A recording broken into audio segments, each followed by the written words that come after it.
All right, right now, I'm sickened. Welcome to Riot City, first of all. Second of all, you better listen to 3 Count Podcast. Oh, by the way, Showtime, Jeremy Grimes. She raised one icon. All of your hate won't change none. Who you think you are and who I. What's going on, everybody? We are back. We are live. That's what we do. So we are coming at you with the Raw review show. And as you can tell, I'm actually joined by some guests. So let's go down the roster, as, you know, the Don, the icon, Chaz Evans would say. So starting off, he is my friend from high school. You do recognize him. He's been on the last few shows. He is joining us now because he is the newest member. And I guess I'll just introduce him first. He is the one they like to call Lou the franchise. I need new friends or something because I'm bored now. I'm never inviting you back on the show again. This is just not. I'm just kidding, Cliff. I love being here. No, you done. You done. This is one and done rules around here. Also on our roster, you see him too. He's eating a big ass bowl of Apple Jacks. He looks like Chota Boy from Orgasmo. If you get that reference, awesome. If not, I think he may have just been in Honey, I Shrunk the Kids, and he forgot to grow back. So give it up for Chris Idol. Always happy to be here. I'm so glad you're here. Also, last but not least, you know him because, you know, everybody owes him money. Al Capone still owes him money. I don't know if he's ever going to get that. And Jesus still owes him his 12 pieces of silver. That is the supervillain, Damien Fatale. I will dig up his body or find him to get my money. Just letting y'all know that. It is like, not below dude, me. Dude, every time I see Damien, I feel like I owe him money. Hey, you might owe him money. That's just. I gotta check my books. Right, send me your Venmo. Ask family members. So it is August 18th. We are actually going to review the August 17th show from, you know, Raw. And this was the go-home show, but you wouldn't have known that. Well, that's my opinion. You wouldn't have known it was a go-home show. I don't know how everybody else felt about this show. Overall reactions? I liked it. I thought it was a good match. I don't like Raw Underground, but I thought it was a good show.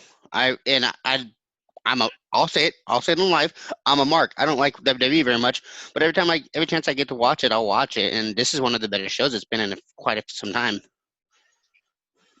Damien? Yeah, I mean, like I said, for me, I feel like it was a suitable go-home show. I ain't gonna lie, I'm kind of finishing the ending of it right now as we speak. But from what I have seen so far, I've actually been entertained. So, I mean, I enjoyed it. And then we're going to get the Idol Master, his opinion as well. I enjoyed Raw. I enjoyed it a lot, but I gotta agree with you, Cliff. Even though I thought it was a really good episode, it didn't feel like a go-home show. It was a good episode, but it didn't feel like that traditional WWE go-home show. I know what you mean by that feeling. It didn't feel like it, but it was a good episode, though. Okay, well, I guess I'll just stand the only one being that I probably would give it, and I'll be honest, I'll give this show like a 2.5 out of 5 stars, to be real. Just right off the jump. Well, when you start off with Retribution starting to show off like they did, I'm officially with you. It better be CM Punk behind the mastermind. If not, get the hell out of here. Bro, I don't care if it's CM Punk, Tommaso Ciampa, Dominic Dijakovic. Retribution right now is fucking lame. I'm sorry, it's super lame. I should really watch what I say because we're live. It's lame. It's so lame. Now we are officially PG-14 now. Thanks a lot. Yeah, I took it there. I had to drop the first F-bomb, so we'll see what happens after that. So if you guys didn't know, WWE started off with Retribution, messing with the screen and stuff, restarting. That was so cool and edgy of them, by the way, to restart the whole like WWE thing again. We had to watch it twice. It was what it was, man. We had a preview of the show, and then Drew came out to make his intro. And can we be honest? Like I liked Drew McIntyre's music up until this week. The sword noise. Sword. What is that? Cliff, I swear to God, Cliff, I'm glad you mentioned it because When I got home at about 8:01, so I missed the retribution, what they did with the intro. So when I get in and I turn the TV on, it was, ladies and gentlemen, please welcome Drew McIntyre, and I hear the whoosh, and I'm thinking somebody's like playing audio somewhere in the house. I was like, is someone watching a video? What was that? And I'm like, oh no, that was Drew's theme song. It's so bad. Like, you take these cool themes, like, let's be real, Ricochet's theme was really cool, and then you hear pew pew pew, and I'm like, That's the worst. Aleister Black. Remember Aleister Black? Like, his thing had that, like, the like, okay, all right. I kind of get that one, the Aleister Black one, but that Ricochet one was terrible. I remember. Oh god, that was Agreed. the worst fucking thing they could do. Agreed. I was like, that's so lame. I wanted to smack the shit out of WWE for that one. Like, really, guys? Really? Fake ass gunshots. Yeah. So Drew comes out, cuts his promo talking about what happened a week before. For some of you guys who don't know, Ric Flair got kicked in the face, and yeah, so they punted him. But Drew came out, cut this promo, and then they went back and recapped about Rick and Randy, like I mentioned. And then Retribution was missing with the promo. Like, they were, like, changing stuff around and replaying old stuff and hashing out stuff that was going on. And then we go to commercial break. We come back, and there's Tom talking about, oh, yeah, hey, guys, like, we had some problems with Retribution. Look, they're in our production truck changing stuff around. And then, like, Drew's there addressing the Raw roster about Retribution, and him and Seth kind of have, like, this little face-off. And I guess if that's what we're doing, we're going to tease, like, the next matchup at Payback. I don't know. And it's going to be Seth. I would just like to say, thank goodness for Titus O'Neil. I'm glad he was there to make us feel better about the situation. It is so wonderful that Titus O'Neil, who we haven't seen since WrestleMania, just happened to be in the building to calm us down. I feel so much safer. I know, right? You leave Titus World Slide out of this. You see, so no one brought anything up, right? No one brought anything up. That's what he's always going to be remembered for. Like, not the fact that he ran with primetime players, not the fact that he was a tag champ, not the fact that he does, like, the whole thing. No, the slide. That's it. That's all he's going to be known for. And, like, that's sad, because that man, like, he's done so much good work outside for the WWE. Like, inside, we're just like, we only know you for the slide. That's it. I'm just glad that he didn't die, because he trips 3 inches forward, he's face planting. Oh, hey, he's known for that super slide, super showdown. That's all he's ever gonna be known for, man. That's that shit was fucking hilarious. Oh my god, I about pissed my pants. I missed 25 minutes of that show because I kept rewinding that. We do have some people already, like, typing in, and no, those aren't edible Cheerios, those are Apple Jacks. Okay, let's get it right.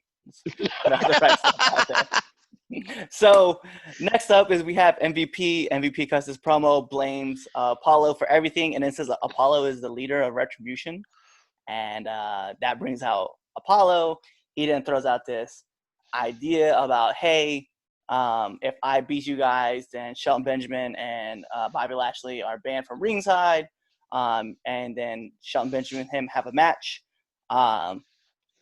Shelton Benjamin gets distracted by R-Truth running in a ring because he's running away from Akira Tozawa. The ninjas. And yeah, the ninjas. And then only to get caught in a jackknife pin. And 1, 2, 3, and Apollo wins. And he runs out of the ring.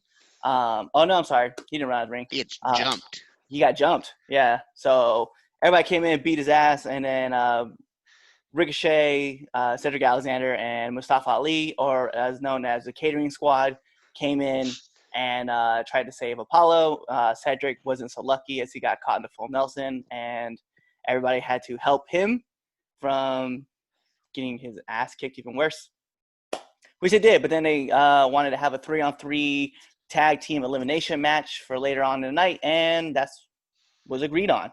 So cool, I guess. I'm just gonna ask, what do you guys think about this? It was all over the place. Yeah, It really was. You know, It really was. It was weird. We talked about on our last podcast about that one guy that's going to be the next level superstar, and some of us said Mustafa Ali. That that that section of that of the show, I don't see it. I can't get on board with it now. Like he's going to be a mid carder, and more than likely going to be always going to be seems to be like a part of a tag team. Like he needs WWE needs to separate him, but they're not going to. I mean, give it time because I think they will. I think they'll eventually they're gonna have to split this the catering squad up. So I don't really Well, know. I mean, he did just like get back on TV. He came back. He won. He got beat. They put him back in catering. They brought him back for this segment and then a 3-on-3 match. By the way, it wasn't MVP's promo wasn't bad. I'll put it out there. It was very good, and I did enjoy it. And I did enjoy Apollo's stuff. Just all the shenanigans afterwards, I could have done without. Like, let's keep it straight. So next up we had Demi from The Bachelor talking with Angel and then Ivar backstage. I'm gonna be honest, man. I like Ivar. I fucking love Ivar. That whole like the drumstick out of nowhere, or the leg out of nowhere. I'm down with that. Like, right. Okay, so this chick from The Bachelor, like, is she like signed to them? Like, does she work there? Right. Or is she I'm just curious. there? Does she live in the area? Like, I'm trying to figure out where she came from. Besides The Bachelor. No, you're right. Like, because even if you would have said, well, she's only been there for the last 2 tapings because they've had 2 episodes. Yeah. This is a fresh taping, so exactly. That's what I'm saying, Cliff. Like the first time she was there, I was like, okay, they do the random like pseudo celebrity all the time, no big deal. Then it's like, okay, she's back. Okay, now she's here again. And I'm like, okay, does she work here now? No, this is her 3. This is her 3 weeks. After this, you won't see her again. I feel like, you know what? That's not a wrong assessment. I'm not gonna lie. I mean, it seems like they got a good reaction out of her the first week with Angel Garza, so they just writing that out just to see what's happening, and dude, it's eye catching, dude, and Ivar and the Latinos, they make a good promo out of it, and I'm enjoying it. Oh, I'm enjoying it too, Anthony. Don't get me wrong. I'm like, okay, she's here a lot. Does she work here? They're just riding that sunset wave. She signed up. Maybe she'll be a new broadcaster. I don't know. Like, she could be a new interviewer.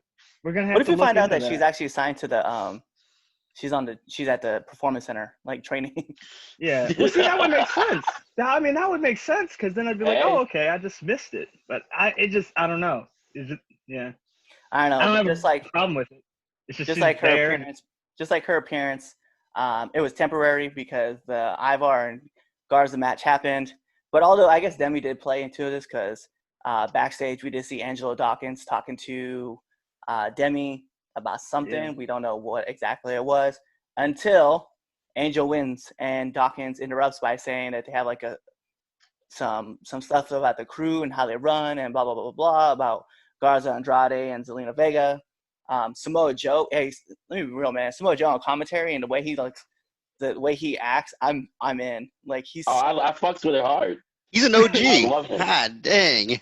He's so like. I love him on commentating. I just like the fact that he just lays back and he's just like, "What up, though? Like I'm gonna give you all this stuff.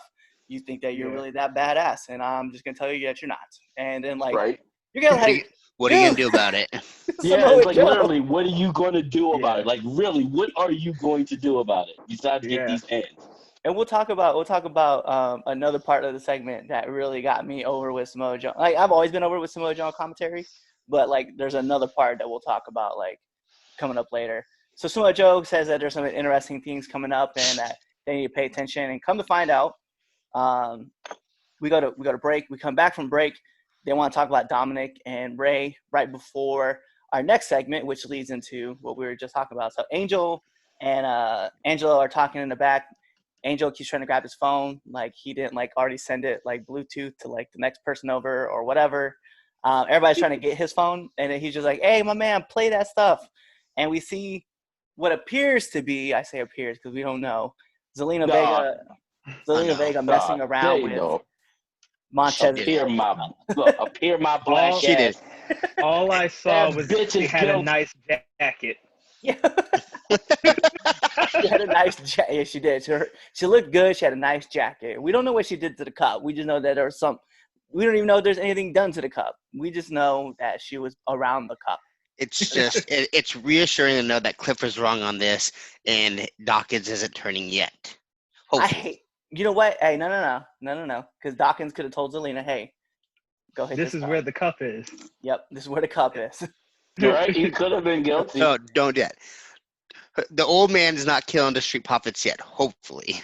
I'm voting against that. I think it's very much going to happen. So, so anyway, then all of a sudden we see Montez returns because Angelo says we want the smoke, and then Montez comes out of nowhere and beats up Andrade, and they chase him off. And then we head to our next match, or lack of a match, or if you guys even knew there was a match going on. But Mickie James made her return, which I didn't see that. She was back, and then her and Natty attempted to have a match. I say attempted because, it got overshadowed because Seth Rollins and Buddy Murphy came out to just confront about situations happening with Samoa Joe. And if you weren't paying attention in the background, you would have never known there was a match going on.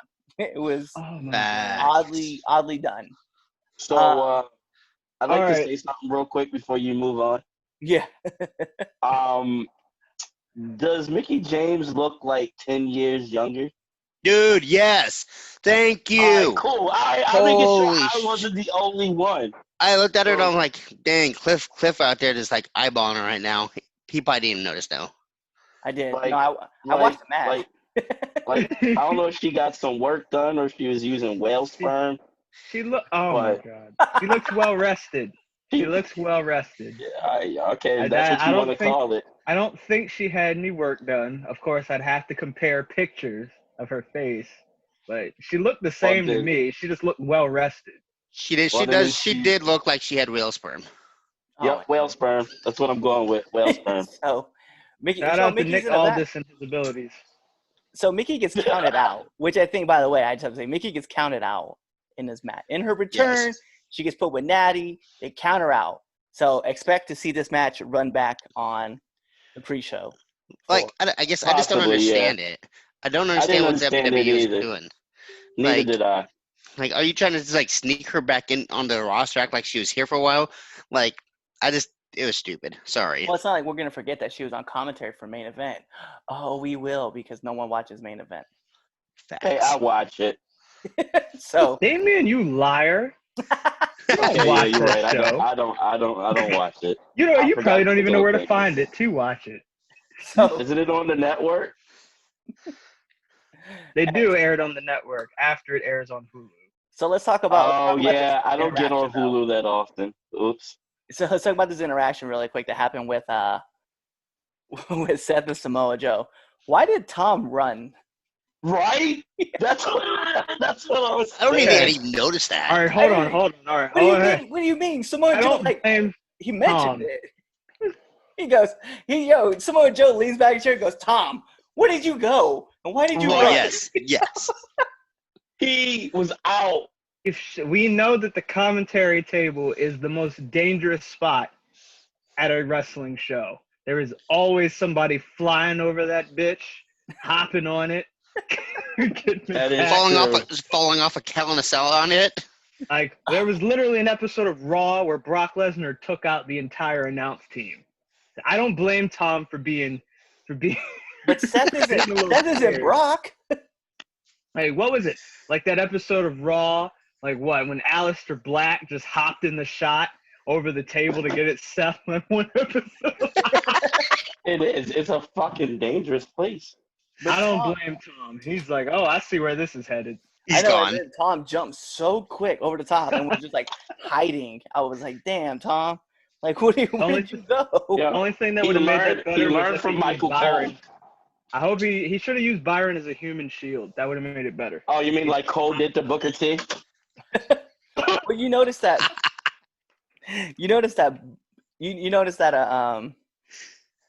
Byron didn't leave. Saxton didn't leave. He didn't get out of the chair. He was sitting right next.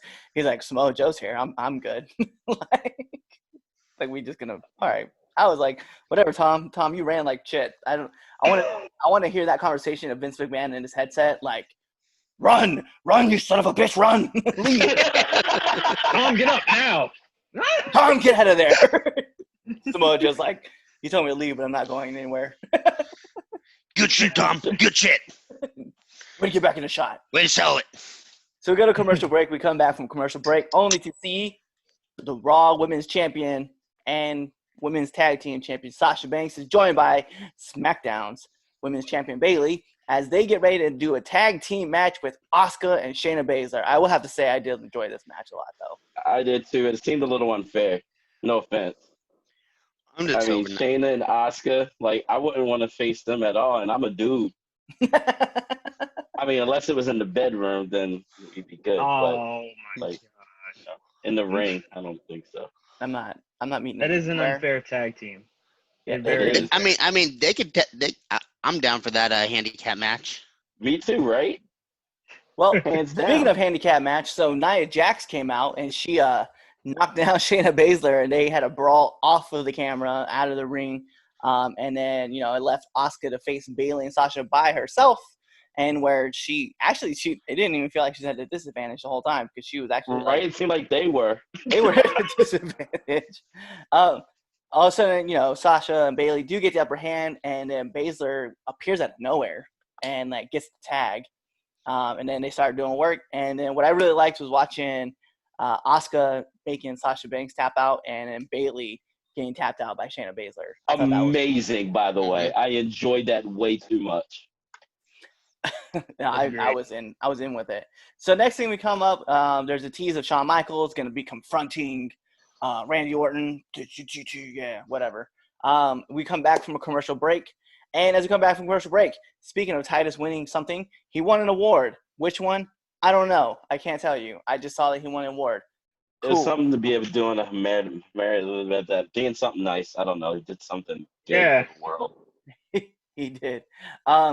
One thing that we went next to was the recap package, which seemed like it took forever to get through, of Dominic and Rollins and their interactions. I love the fact that they keep going back and referencing the picture of Dominic after getting beat with the cane. That's so disgusting. I feel bad for him. Then we go to Apollo Crews, and this is where we get the biggest moves going on, right? Apollo Crews. Hey guys, we're gonna pick a team, and it's gonna be Mustafa Ali, Ricochet, and myself. Cedric, we saw what happened with you and Bobby. You have to stay in the back. And I was like, that was kind of foul. I know. I was like, ouch, Apollo. You should at least had the man at ringside. You had your match. Right? You dick. Taking all the TV time. He goes. Right. But he goes, I saw Bobby put you in that full Nelson lock, and you saw what happened to me. I was gone for months, and you just had it happen to you. Well, then, bro, then he must be better than you because he's still standing. You were gone for months. Right. I thought the same thing. Like, you have the U.S. title. How? I think it's because Bobby was on steroids when he locked it in on poor Apollo. He was possible. Like, road raging. I believe it. So, he was extra pumped. I swear to God, Bobby's on roids. Just saying. Facts. Probably. So we get into the next part, right? Drew talking to Shawn Michaels. Michaels talking to him about, hey, remember, it's Rick. We're not doing this for Rick. We're doing this for you. And Rick believes in you, and blah, blah, blah, blah, blah. And I believe in you. Drew, like, being sentimental and whatever. Nah. Peyton Royce and Ruby Riott then get into kind of a shouting match and have a promo against each other. And we pan the camera to see my two favorite girls, Marina Shafir and Jessamine Duke, talking with Shayna Baszler. Whatever. You can throw up all you want, man.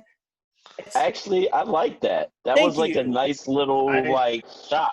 I was like, oh, shit. The girls getting back together. That's what I thought. I want to see them fuck shit up now. I can't. All right, I was trying not to be rude, but I have to say this. Does Ruby Riott look like she's getting paler and paler every week? Yes. I think so. Yes. Like, I think she is. I think she's like not going outside, even though she's in Florida. Like her hair's getting lighter, which then her skin's getting lighter, and it's like, what's going on here? She's like, I don't know if you guys ever seen the Fat Albert movie, the live action one? Remember when they were started fading? I was gonna say, it reminds me of the movie Powder. Oh man, Nice. we have I don't know if anybody's gonna get that reference, but hopefully they do. It's a good movie. Y'all should watch it. So after we come back from commercial breaks, we see Retribution attacks again. I keep putting everything in quotations because whatever. So anyway, Peyton versus Ruby Riott is up next. Peyton wins due to pushing Ruby Riott into Liv Morgan, and then they have a name for their move. I don't know what Peyton's that move. Yeah, they do. I can't remember what the hell it's called. They said it. It is cool though. Okay. It is cool. I also have to make another comment. Ever since Ruby's hair fell out that one episode of Raw, I'm now anticipating her weave falling out every time she wrestles now. I know. I hope it doesn't fall out. She's a cancer patient. That's why her hair keeps falling out. That's why she's pale. Godspeed, Ruby Riott. We're praying for you. I think they call it fall from grace. Dang. So yeah, they do. We're getting into my favorite section of Raw, and that's Raw Underground. Yeah. So we start this off with Eric versus Rando. That's legitimately what I wrote in my notes. Eric versus Rando, because I don't know who that guy was. I don't have slice idea. I thought it was Dolph at first. Yeah, I figured it was the same dude who got beat the week before. I didn't know who it was. And I thought it was Dolph at first too, until Shane McMahon was interviewing Dolph and said, "Hey, what do you rank Eric's match?" And he was like, 4 out of 10, blah, blah, blah, blah. And then they had a match, like, at the Underground. It's Eric versus Dolph. And I guess, like, for me, and this is where, like, I'm going to make my stand on why I like Raw Underground, is because it reminds me of combative jiu-jitsu, right? So a lot of dudes, like, a lot of slaps, starts from the feet, ends up in the ground. And then you see guys, like, working for stuff. Now, other than the fact that Dolph did stick his thumb in Eric's eye, like, I get that, right?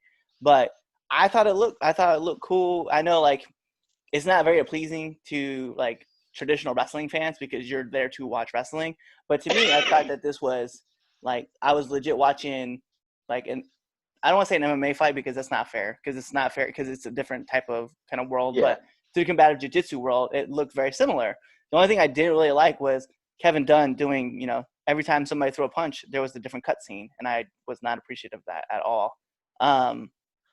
But the techniques being used, like from the takedowns going into rear naked chokes, even pullbacks, like I liked it all. That's why I think I'm very much about it. So I know you guys have a different opinion. I'll let you guys kind of voice that.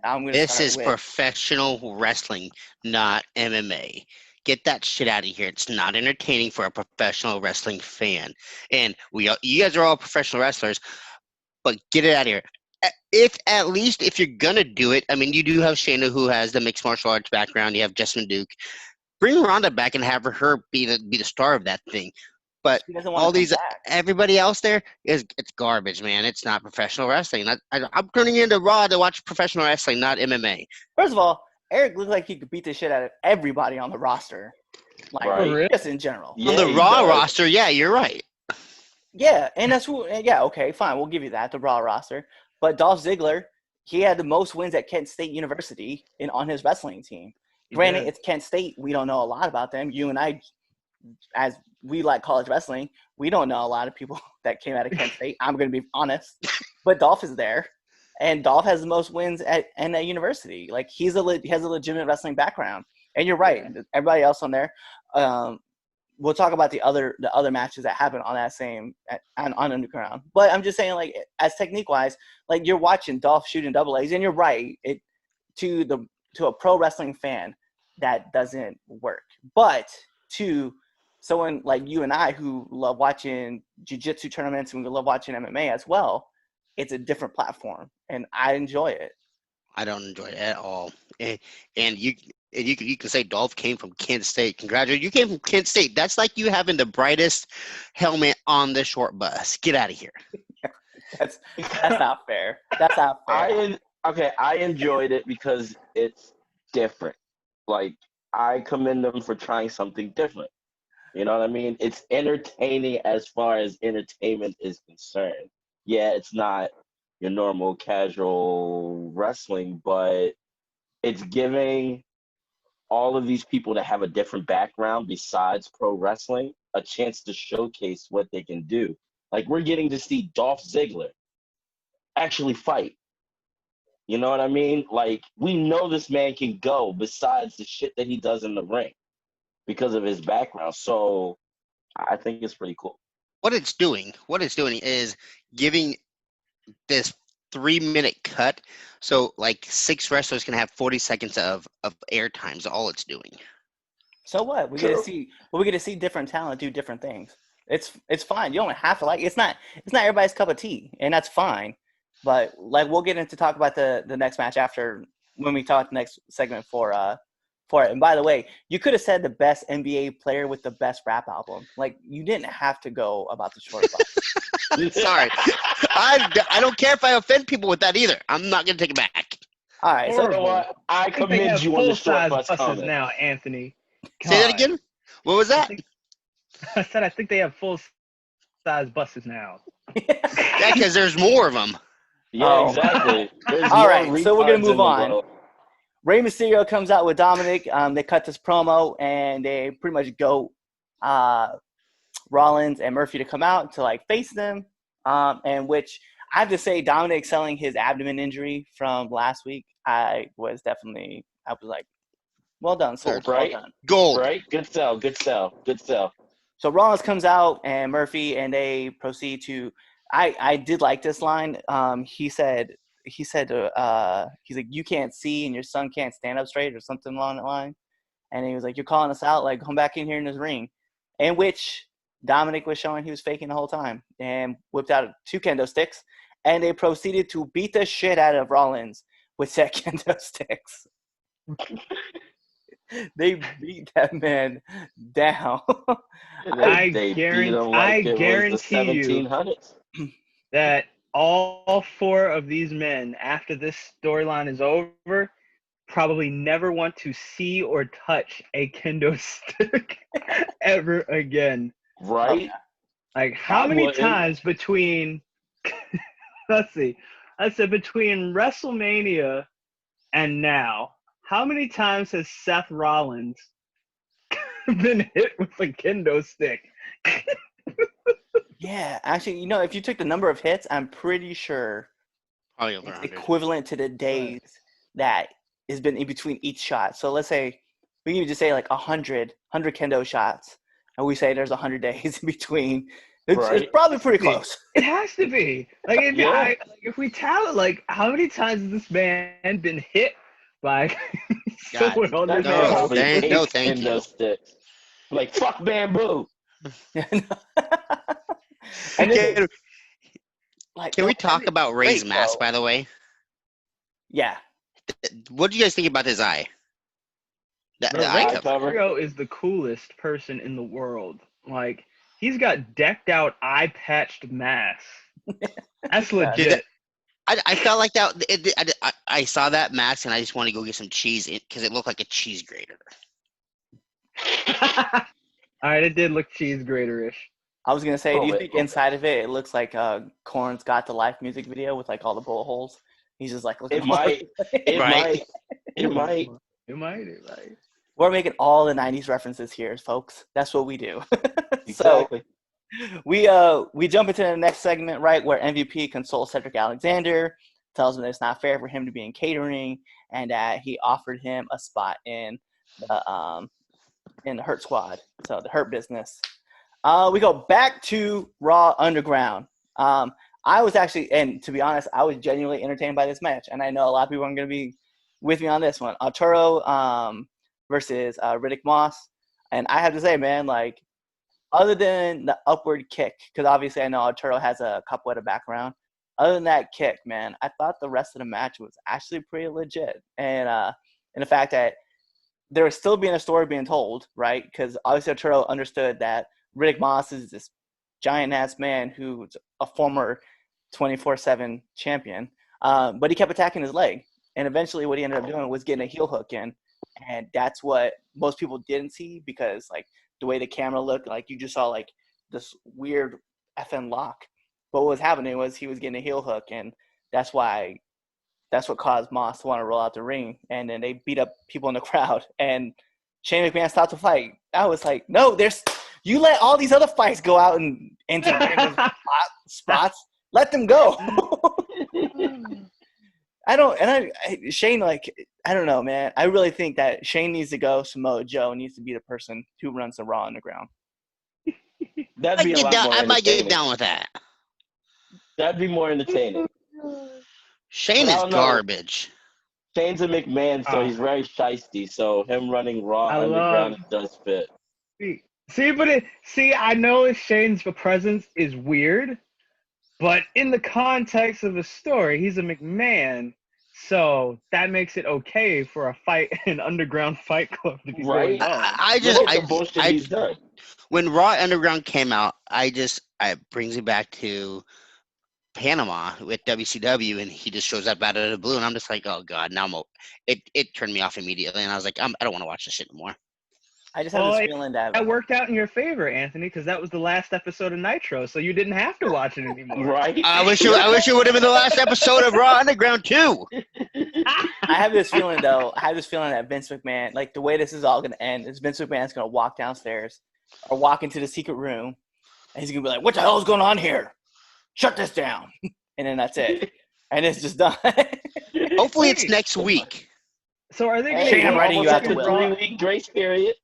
Are they going to keep doing Raw Underground at the PC, even though Raw is moving to the Amway Center?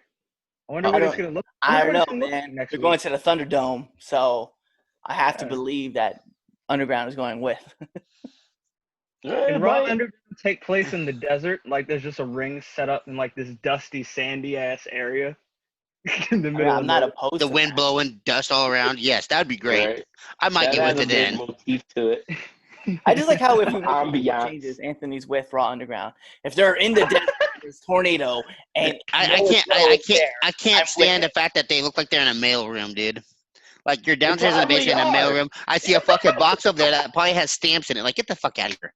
They probably are in the mail room. That's where the secret room is. If you notice, like all the metal pipes going straight up into nowhere, right. That's probably what that is. Honestly, I think that's just the extra equipment room. I think that's where they keep. I'm just waiting for Buddy the Elf come out drunk, fucking start breakdancing at this point. Buddy the Elf, God. Jesus, man. So our next match that we had was Ricochet, Ali, and Apollo Crews versus MVP. Shelton Benjamin and Lashley in an elimination 6-man tag match where Ali and Ricochet were eliminated within like the first 3 minutes of the match.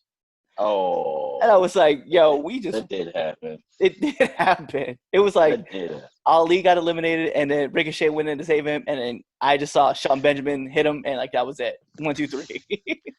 That's that shit I'm talking about. Like the WWE is just burying Ali. I like the fact that they're building up the Shelton Benjamin. God, I just lost my train of thought. Who has the title? Apollo Crew. Sorry. I appreciate that. Did you really get like Apollo Crews and Shelton Benjamin confused for each other? Like, I'm just curious. Yes. I like the build up. The other, but they could be brothers. I like that build up, but again, we have this like you guys are professional wrestlers. You guys had that vast majority of you seeing Mustafa Ali as that next big thing, but they just keep burying him in this kind of garbage. I mean, they keep using him in this garbage. Hopefully, they'll just like actually just give him his own storyline. Right. Maybe all of Apollo's friends will jump him for putting him in this predicament. Right? They're like, this enjoying is your fault. Enjoying the hurt business. They're like, this is your fault. It's all your fault. Like, Apollo, you keep getting us beat up. We don't want to be your friend anymore. We're not your friends no more. Right? It's like being friends with Harry Potter. Dangerous. Yes. He said dangerous. Being friends with Luke Skywalker. Right. For real. Right. So, something we didn't mention, right? Shelton Benjamin got eliminated in the match, and as he was leaving, Cedric Alexander ran behind him and pinned him for the 24/7 title. So right after this match, Cedric Alexander was still in the ring, had a match with Akira Tozawa, and he won this match. But then Shelton Benjamin came in and hit him with his finisher and got the 24/7 title back. So this is the most winning Shelton Benjamin has done in like 15 years. Props to him. Facts. I just want to say he got 2 pinfalls in one episode of Raw. He's got to get never happen again. It'll never happen again. Trying to tell you, unless there's a full moon and an eclipse at the same time.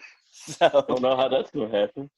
So after all of this, we go back to Raw Underground, and it's been announced. See, this is how you know that it's not a 3 week stand. Ivar is having a match with Dolph Ziggler at Raw Underground, all for sticking his thumb in Eric's eye. Whatever. There's no rules. Can't be upset.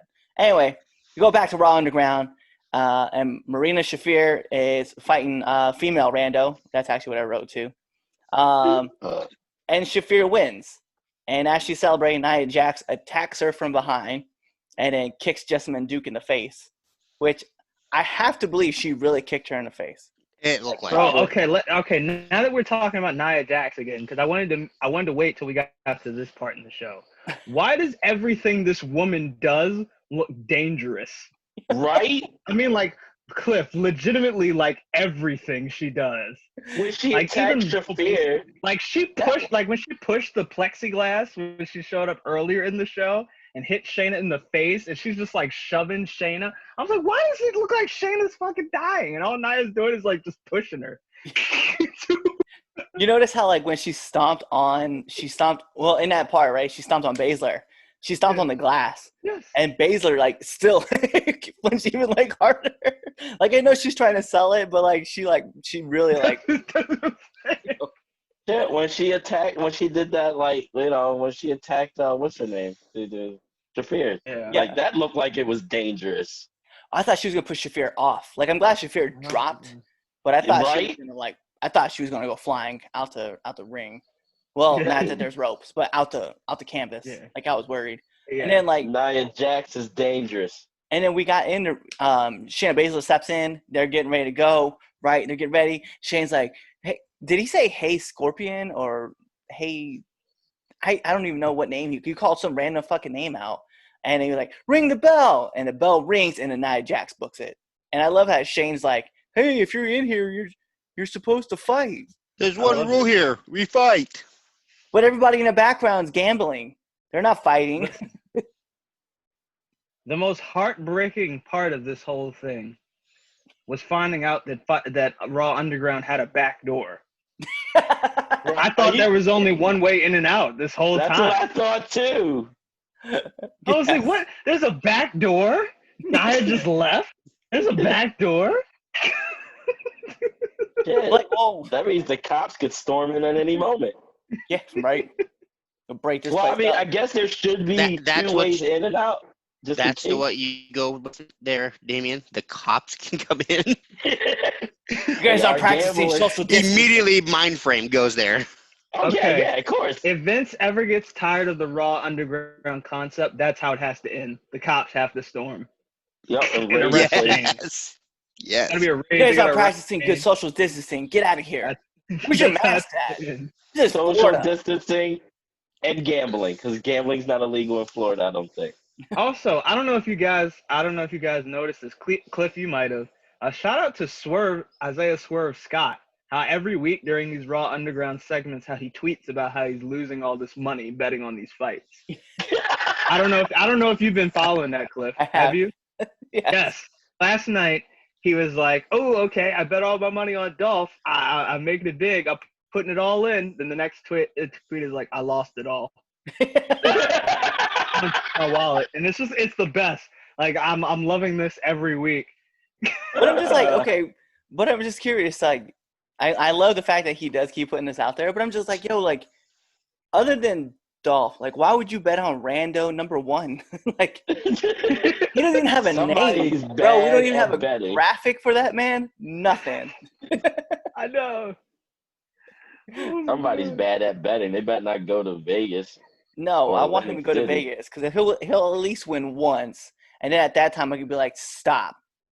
Take walk away. Just walk away. I want to hang out with Swerve Scott because I believe that we could win big at the roulette table, and I'm just walking away with my money. Yes. Because he'll be like, "Hey, let's bet it again." No, not at all. No, let's not.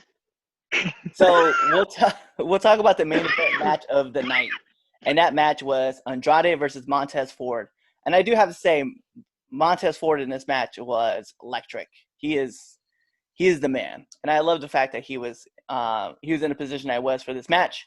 He did come up with the win. There's not enough I can say about him, man. Like he's amazing. There aren't a lot of people that I can say this about. Montez is fun to watch. He's really fun to watch wrestle. Like, he doesn't necessarily do anything that's like super intricate and fancy, but everything he does is entertaining. Every movement, every face, every noise. Yeah, like his whole entire presence. Like I fucks with he's the just way that he's a star. Like he's a star. He is. Yeah. Like, you know what? We gave our predictions on our regular show about who could be the next big star, but you know what? It could be Montez. He's got energy. You feel it. Facials, his selling. He might be the most athletic person on the roster, dude. Holy right? He's shit. crazy. He's nuts. He could be. He's got all the tools.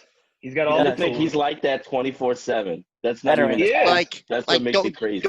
So don't get me wrong, and this is a Raw show. I'm going to bring up something else. I'm an AEW fan. I love Darby Allin, dude. But Montez Ford is all this, like, last, like, 2.5 months, he's became slowly my favorite wrestler to watch. He's so insane, dude. Yeah. His frog splash is by far, like, one of the best things I've ever seen. Oh, my God. It's so He gets so beautiful. high. I haven't seen a frog splash like that since, You better not. I know where you live. I know where you live. Like who, Chris? Like who? Don't do it. There's this guy. He used to wrestle in ECW. He was pretty good. He did a frog splash too. Oh wait, are you saying? Sandman does you don't know where I live, RBD. Yeah. Thank you, Anthony. Hey, where does he live at? I need an address. I don't know. You have to... He's worried about the supervillain too. I don't know. I feel like there's 5 stars that go associated with that too. I don't know. I have to. Yeah. You know what? Fuck all of y'all. So after Montez Ford wins off his big frog splash, Shawn Michaels. I'm sorry, he rolled up. He got the cheap roll up because Bianca Belair came out and she gave the world's biggest slam to Zelina Vega. Yes, she did. Gosh, that was nasty, dude. That was poor Selena. Never saw it coming. Hey, really quick though, Justin says, when is Stone Cold Steve Austin coming back? Wrestlers nowadays need stunnered. Yeah, you're right. Kevin Owens does it. Kevin Owens does do it now. Right? He does it now. So we'll go to this final piece, man. Shawn Michaels is out next. He gives this big, passionate speech, blah, blah, blah, blah, blah. You know, talk. Pretty much just like repeating the same thing everybody else has been saying about Randy. He's like vile and he's like bad. And I don't know whether he's going to get a Claymore or Sweet Chin music. Cool. I'm glad that you could tease that you might be at SummerSlam. I don't know. That's what I got. Shawn's going to turn. Don't believe. Randy's taking the title. Anyway, Randy comes out, he RKOs, and then punts Shawn immediately in the face. So I was under the impression that when you got punted in the face by Randy Orton, like, you were just dead. That's it. You weren't moving around no more or anything. And to see Drew come out and to watch Shawn go to a corner, I was like, huh. Bro, you're not supposed to do Okay, all right. I got a theory on this too. I took this as this wasn't a full-on punt. This was Randy giving a quick glancing blow because he didn't do the full setup. That's what I took it as. This is like a rush job, so it wasn't as clean as the other one. So all he did was knock Shawn loopy. He didn't knock him out. It should have knocked him at least half dead. it's like when a punter's about to get blocked, they kick their half-ass kick their leg up. Like he didn't really field goal kick the goddamn. That's what that's what I took it as. So it was like more of a, instead of the full-on kick that would have, like you said, knocked him out and had Sean get stretchered. It was like a glancing blow because Randy was trying to rush through it because obviously he knew Drew was coming.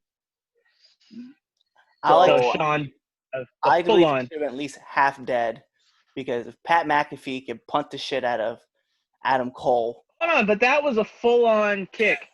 Also, I don't know if JJ's watching anywhere in the world, but I just want to say, fuck Lawrence Taylor. He ain't never did shit for football.